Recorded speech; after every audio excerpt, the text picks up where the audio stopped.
Welcome to கல்பனாவின் kitchen.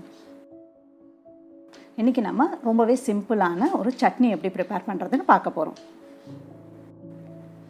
இதுக்கு தேவையான பொருட்கள்: 1 கப்பு பெருசு பெருசாக நறுக்கின வெங்காயம், 1 கப் தக்காளி, 1 கப் கொத்தமல்லி,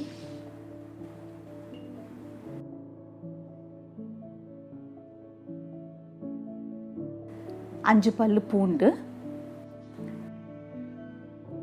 ஒரு சின்ன நெல்லிக்காய் அளவு புளி,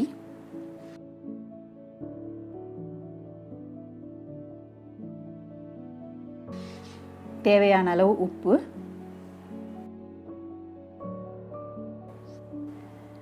3 டேபிள் ஸ்பூன் எண்ணெய்.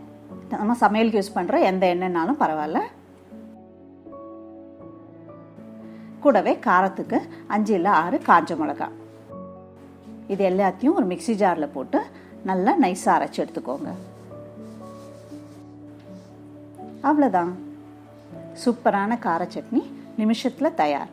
இது நம்ம இட்லி தோசை மட்டும் இல்லாமல் பணியாரம், பஜ்ஜி இது கூடலாம் கூட தொட்டு சாப்பிட ரொம்பவே நல்லாயிருக்கும். ட்ரை பண்ணி பாருங்கள்.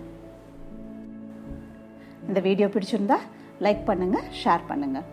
நம்ம சேனலை இது வரைக்கும் சப்ஸ்கிரைப் பண்ணாதவங்க சப்ஸ்கிரைப் பண்ணி கூடவே பெல் ஐக்கானையும் கிளிக் பண்ணிவிடுங்க. சிம்பிளாக சமைங்க, சுவையாக சாப்பிடுங்க.